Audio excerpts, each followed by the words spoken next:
Je voudrais, Christine, qu'on parle de vous un instant, parce que c'est désormais public, en fait, vous recevez des menaces. Il y a eu un communiqué de la chaîne CNews qui a condamné, bien évidemment, avec la plus grande fermeté, les graves menaces dont vous êtes victime. La chaîne qui vous apporte son soutien, bien évidemment. Menaces, atteintes intolérables à la liberté d'expression, dit CNews. Vous avez reçu des menaces de décapitation. Comment vous vivez ça ? Je survis, mais je me bats. Et je me bats pour être présente à mon poste tous les soirs. Pas pour moi. Ma vie, elle ne compte rien. Ma vie, ma vie ne compte rien. Elle n'a pas plus d'importance que celle de quelqu'un d'autre.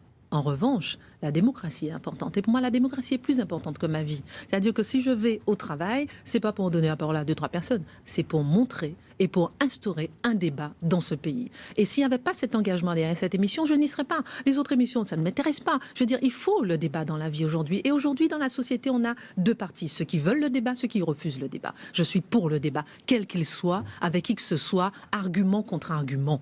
Et vous regardez votre émission lorsque vous dites que vous invitez certains qui ne viennent pas. Voilà ceux qui refusent le débat. Comment peut-on refuser le débat aujourd'hui ? Tout ça pour dire que personnellement, je veux dire, si je peux être touchée un jour, je ne suis pas touchée toujours. Si je peux sourire, ça ne veut pas dire que c'est faiblir. Si je suis dans l'émotion, ça ne veut pas dire que ça enlève ma détermination. Et derrière mon émotion, qui peut être ponctuelle, il y a une détermination sans faille et rien ni personne ne m'empêchera de m'engager pour mon pays. Rien ni personne ne m'empêchera de m'engager pour la démocratie. Rien ni personne ne m'empêchera de m'engager pour le débat.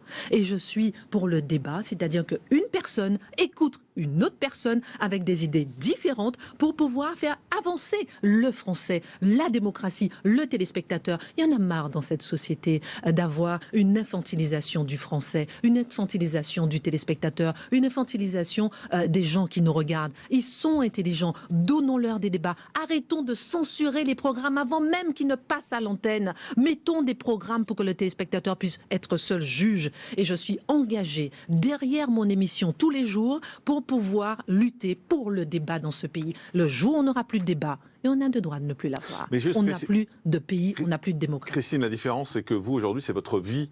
C'est votre vie qui change avec ces menaces, avec cette façon de travailler. Nous, hier, c'est vrai qu'il y avait 250 policiers, c'était spectaculaire, c'était visuel, mais c'était une fois. C'est vrai que je le dis, on a dû être accompagnés quand même jusque dans le train par 10 policiers qui étaient avec leur casque pour qu'il ne nous arrive rien. Voilà, c'est ça. Mais nous, c'est une fois, c'est pas grave. Vous, c'est au quotidien.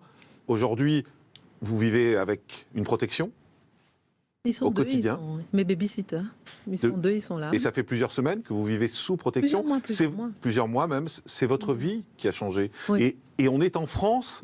Et simplement parce que vous animez une émission, vous avez reçu et vous avez travaillé avec Éric Zemmour. C'est quand même totalement dingue. Je voudrais que les gens se rendent compte de ça, quand même. Parce que vous avez travaillé avec Éric Zemmour, aujourd'hui, vous êtes obligé de vivre sous protection. Et qu'on puisse me prendre à témoin d'une seule fois où j'ai pris position. C'est-à-dire que jusqu'à aujourd'hui, je pense que personne ne sait ce que je pense réellement de quelque sujet que ce soit. Et quel que soit votre avis, de toute façon. Et même si j'avais pris position. Donc ce qui vous arrivait hier avec des dizaines de policiers, c'est exactement ça aujourd'hui. Et le problème, c'est qu'on se demande, mais qui est-ce qui doit être protégé aujourd'hui ?